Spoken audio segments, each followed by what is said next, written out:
গত বছর আরজি করে মেডিকেল পড়ুয়ার ধর্ষণ খুন, এবার দক্ষিণ কলকাতার ল কলেজে গণধর্ষণের অভিযোগ। ৩ জনকে গ্রেফতার করেছে পুলিশ। ৩ জনই তৃণমূল ছাত্র পরিষদের নেতা। আর এই নিয়ে রাজ্য রাজনীতির হাওয়া গরম। কলকাতা পুলিশের থেকে রিপোর্ট চেয়েছে জাতীয় মহিলা কমিশন।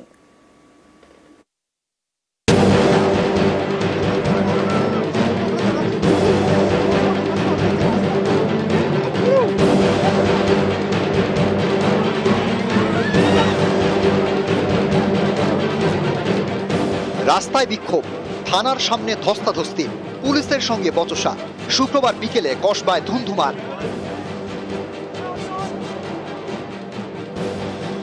এই অশান্তির পিছনে রয়েছে গণধর্ষণের অভিযোগ। ফার্স্ট ইয়ারের ছাত্রীর অভিযোগ, গত বুধবার কলেজের মধ্যে তাকে গণধর্ষণ করা হয়। অভিযুক্ত 3 জনের মধ্যে 2 জন ওই কলেজেরই পড়ুয়া, জায়েব আহমেদ এবং প্রমিত মুখোপাধ্যায়। মূল অভিযুক্তের নাম মনোজিৎ মিশ্র, প্রাক্তন ছাত্র এবং কলেজের অস্থায়ী কর্মী। এই 3 জনকে গ্রেপ্তার করেছে পুলিশ। ধৃত 3 জনই তৃণমূল ছাত্র পরিষদের নেতা। অনেকে বলছেন মনোজিৎ কলেজের অস্থায়ী কর্মী হলে কি হবে, ল কলেজে এখনো তার কতটা প্রভাব সেটা এই দেওয়াল লিখনে কার্যত স্পষ্ট। জানা গিয়েছে 2022 সালে ল কলেজ থেকে পাশ করে মনোজিৎ। কলেজে পড়াকালীন একাধিকবার মারধরের ঘটনায় তার নাম জড়ায়। তার এমনই প্রভাব যে কলেজে পাশ করার পরে কলেজে অস্থায়ী কর্মী চাকরি পেয়ে যায়। তৃণমূল ছাত্র পরিষদের গুরুত্বপূর্ণ পদে ছিল এই মনোজিৎ। জানা গিয়েছে দক্ষিণ কলকাতায় তৃণমূল ছাত্র পরিষদের একটি ইউনিটের প্রেসিডেন্ট ছিল মনোজিৎ। দক্ষিণ কলকাতা জেলা তৃণমূল ছাত্র পরিষদের সদস্য ছিল। চেষ্টা করেছিল দক্ষিণ কলকাতায় যুব তৃণমূলের সভাপতি হওয়ার, কিন্তু সেটা আর হয়নি। এই মনোজিৎই গণধর্ষণের মূল অভিযুক্ত। বৃহস্পতিবার তাকে গ্রেপ্তার করে পুলিশ। গত বছরের অগাস্টে আরজি করে ডাক্তারি ছাত্রীকে কলেজের মধ্যে ধর্ষণ করে খুন করা হয়। এ নিয়ে চারিদিকে ঝড় ওঠে। এবার দক্ষিণ কলকাতায় আইনের কলেজ, এক্ষেত্রেও কলেজের মধ্যে ছাত্রীকে গণধর্ষণের অভিযোগ। মূল অভিযুক্ত মনোজিৎ সহ ধৃত 3 জনই তৃণমূল ছাত্র পরিষদের নেতা। এ নিয়ে রাজ্য রাজনীতির হাওয়া গরম। তৃণমূল কংগ্রেসের যে ছাত্র নেতা ধর্ষণ করেছে, যার ধর্ষণ করা অভ্যেস হয়ে গেছে, এবং গোটা রাজ্য জুড়ে কলেজগুলোতে এরকম নেক্সট ক্লাস চলে। আমি আপনাদেরকে বলছি, যেটা এসছে সেটা হচ্ছে সূচের আগে যেটুকু মাটি ওঠে ওইটুকু আপনারা দেখতে পাচ্ছেন। প্রত্যেক কলেজে কলেজে তৃণমূল ছাত্র পরিষদের যে নেতারা বসে থাকে, তারা হয় ভর্তি করার জন্য পয়সা নিচ্ছে, আর না হয় ছাত্রীদের কাছ থেকে, তাদের কাছ থেকে আনডিউ অ্যাডভান্টেজ। এটা মানে বুঝে নিন কি হয়। আমি এর থেকে বেশি খোলাসা করে একজন অধ্যাপক হিসেবে বলতে পারবো না। বিভিন্ন ক্ষেত্র থেকে সফট টার্গেট তৃণমূল ছাত্র পরিষদ। ওয়াই? আমি একবারও আমরা কেউ অস্বীকার করিনি যে না, সে তৃণমূল ছাত্র পরিষদ করতো না। আমি রাজ্য সভাপতি তৃণমূল ছাত্র পরিষদের হয়ে দায়িত্ব সহকারে বলছি, না, এমন কোন ইউনিট সভাপতি আমাদের ছিল না। শুধু নয়, বিগত বেশ কয়েক বছর ধরে সেই কলেজে তৃণমূল ছাত্র পরিষদের কোনো রানিং ইউনিট নেই। বিভিন্ন পক্ষ থেকে বোঝানোর চেষ্টা করছে সে নাকি ওই কলেজে ইউনিট প্রেসিডেন্ট ছিল। এই ঘৃণ্য ঘটনার ধিক্কার জানানোর ভাষা আমার কাছে জানা নেই। কঠোর থেকে কঠোরতর শাস্তি চাই।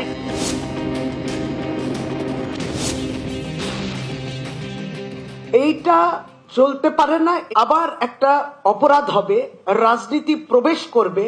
আসুন না, আলোচনাটা এইভাবেই হোক যে অপরাজিতা বিল, যেটা আমাদের বিধানসভা, পবিত্র বিধানসভায় পাশ হয়ে গেছে 10 মাস আগে সর্বসম্মতভাবে, মেয়েদের পক্ষে বিল, অপরাধ হলে কঠিন শাস্তি, মৃত্যুদণ্ডও হতে পারে। কে আটকে রেখেছে? এটা মানুষের কথা, তাদের দাবি অপরাজিতা বিল আইন হোক। কেন বিল হিসেবে রয়েছে? কারণ ভারতীয় জনতা পার্টি আটকে রেখেছে।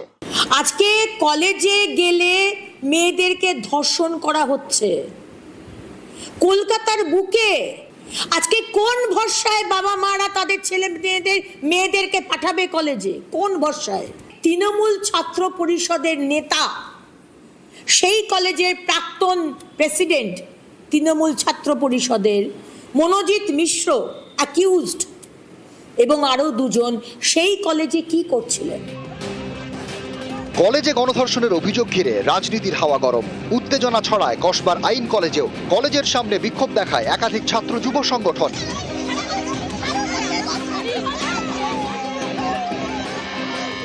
কসবা থানার সামনে বিক্ষোভ দেখায় কংগ্রেস এবং বিজেপি।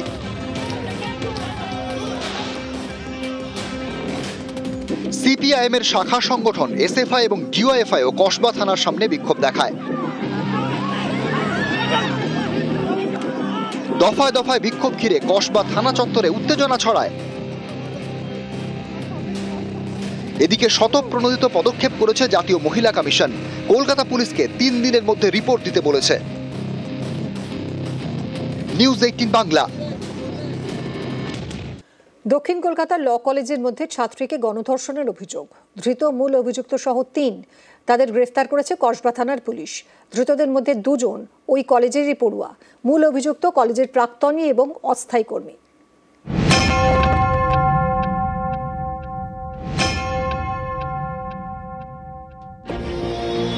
দক্ষিণ কলকাতার ল কলেজ, এই কলেজের মধ্যে ফার্স্ট ইয়ারের ছাত্রীকে গণধর্ষণের অভিযোগ। জিবি প্রেসিডেন্ট উনি বলেছেন সোমবার দিন এসে ড্রাস্টিক স্টেপ নেবে, যা ব্যবস্থা যা আইনত তাই হবে। যত আপন যত ছাত্র যা থাকুক, সে যদি নিজেও থাকে আইনত যা হবে। গণধর্ষণের অভিযোগে গ্রেপ্তার করা হয়েছে মনোজিৎ মিশ্র, জায়েব আহমেদ এবং প্রমিত মুখোপাধ্যায়কে। এর মধ্যে জায়েব এবং প্রমিত ল কলেজেরই ছাত্র, মনোজিৎ কলেজের প্রাক্তন ছাত্র, এখন কলেজের অস্থায়ী কর্মী। উনি আমাদের কলেজে পিওরলি টেম্পোরারি, এই পিওরলি টেম্পোরারি জিবি ডাইরেকশনে একটা স্টাফ হিসেবে আছেন। আরো 2 জন আছে মাস 6 সাথে। ও অফিসের কাজ করতে, মানে অফিসের মানে খাতাপত্র এইসব। পুলিশ জানিয়েছে অভিযোগকারী ছাত্রী দক্ষিণ 24 পরগনার বাসিন্দা, ল কলেজের প্রথম বর্ষের পড়ুয়া। অভিযোগ, তাকে ছাত্র ইউনিয়নের পদ পাইয়ে দেওয়ার টোপ দেয় মনোজিৎ। এ নিয়ে আলোচনার জন্য বুধবার তাকে কলেজে ডাকে। সেই মতো দুপুরে কলেজে পৌঁছান অভিযোগকারী ছাত্রী। বিকেলের দিকে কলেজে যায় মনোজিৎ। এরপরে শুরু হয় অন্য খেলা। অভিযোগকারীর দাবি, মনোজিৎ তাকে বিয়ের প্রস্তাব দেয়। সেই প্রস্তাব প্রত্যাখ্যান করলে শুরু হয় বচসা। তখন মনোজিৎ তার 2 অনুগামী জায়েব আহমেদ এবং প্রমিত মুখোপাধ্যায়কে ডাকে। কলেজের গার্ড রুমে নিয়ে যাওয়া হয় অভিযোগকারী ছাত্রীকে। গার্ডকে বের করে দিয়ে তাকে গণধর্ষণ করা হয় বলে অভিযোগ। বিশ্ববিদ্যালয়ের পক্ষ থেকে কিন্তু আমরা একটা ইন্সপেকশন টিম ডেফিনেটলি পাঠাবো ওদের কলেজ পরিদর্শন করতে, যে কি ঘটেছে। আমার কাছে বিস্ময়কর লাগছে যে এখন তো কোথাও ইউনিয়ন নেই। আমাদের সিইউতে আমরা অ্যাডমিনিস্ট্রেটিভ ডিসিশন নিয়ে আমাদের 9টা ক্যাম্পাসের সর্বত্র ইউনিয়ন রুম বন্ধ করে দিয়েছি। সিইউ কোনো ক্যাম্পাসে ইউনিয়ন রুম খোলা নেই, কিন্তু কলেজগুলোতে ইউনিয়ন রুম খুলে বসে আছে। 10টার সময় ওখানে কি ঘটছে তার উপর সুপারভাইজ করার কেউ নেই, প্রিন্সিপালও নেই। আমি বিস্মিত ঘটনাটায়। বুধবার সন্ধ্যায় গণধর্ষণ করা হয় বলে অভিযোগ। বৃহস্পতিবার কসবা থানায় অভিযোগ দায়ের করেন ল কলেজের পড়ুয়া। বৃহস্পতিবার গণধর্ষণের অভিযোগ। বৃহস্পতিবার গ্রেপ্তার করা হয় মনোজিৎ এবং জায়েবকে। শুক্রবার গ্রেপ্তার করা হয় আরেক অভিযুক্ত প্রমিতকে। ধৃত 3 জনকে 1 জুলাই পর্যন্ত পুলিশ হেফাজতে রাখার নির্দেশ দিয়েছে আলিপুর আদালত। 3 জনই এফআইআর নেমড অ্যাকিউজড। কোর্ট পুরোটা শুনেছেন। আমরা যা মেডিকেল এভিডেন্স আছে সেটা কোর্টকে দেখিয়েছি। লার্নেড কোর্ট 1 জুলাই অবধি পুলিশ কাস্টাডি গ্রাউন্ড করেছেন। যেরকমভাবে প্রচার করা হচ্ছে ওরকম কোনো ঘটনা নয়। কলেজের ছাত্র রাজনীতিকে ইস্যু খাড়া করে একটা অ্যালিগেশন দিয়েছে, সেটা সাহেব বিচার করে মঙ্গলবার পর্যন্ত পিসি দিয়েছে। না সিজ ফিজ কিছু করা হয়নি। সিজগুলো সব এখন নিয়ে যাবে, নিয়ে গিয়ে তদন্ত করবে। তদন্ত করে ফার্দার যেগুলো ডেভেলপ হওয়ার হবে। গত বছরের অগাস্টে আরজিকর মেডিকেল কলেজে ধর্ষণ করে খুন করা হয় ডাক্তারি পড়ুয়াকে। এ নিয়ে চারিদিকে ঝড় ওঠে। এবার দক্ষিণ কলকাতার ল কলেজের মধ্যে ছাত্রীকে গণধর্ষণের অভিযোগ। এ নিয়েও জোর শোরগোল। নিউজ 18 বাংলা। কসবা ল কলেজের ছাত্রীকে গণধর্ষণ, আজ অভিযোগকারিনীর গোপন জবানবন্দি। আলিপুর আদালতে ছাত্রীর গোপন জবানবন্দি। গতকাল সন্ধ্যায় ল কলেজে কলকাতার পুলিশ কমিশনার কসবা থানায় গিয়ে তদন্তকারীদের সঙ্গে কথা বলেন সিপি মনোজ ভার্মা। গণধর্ষণের অভিযোগে পুলিশ হেফাজতে 3 ছাত্রনেতা। ঘটনাস্থল থেকে মিলেছে হকি স্টিক, একটি কালো বাক্স সহ আরও একাধিক জিনিস বাজেয়াপ্ত করেছে পুলিশ।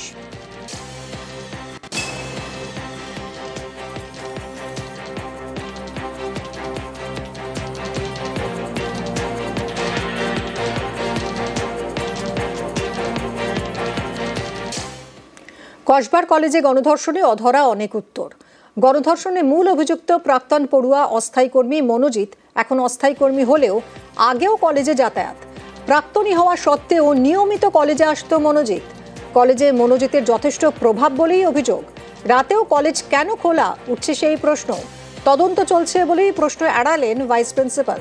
সোমবার দক্ষিণ কলকাতার ল কলেজে বৈঠকে বসবে কলেজের পরিচালন সমিতি।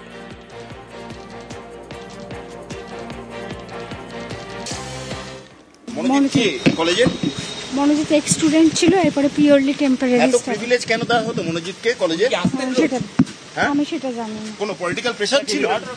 গার্ডরা সেগুলো আপনারা জানতে চাননি? যারা গার্ড নিরাপত্তা রক্ষী দায়ের থেকে তারা কি বলছে?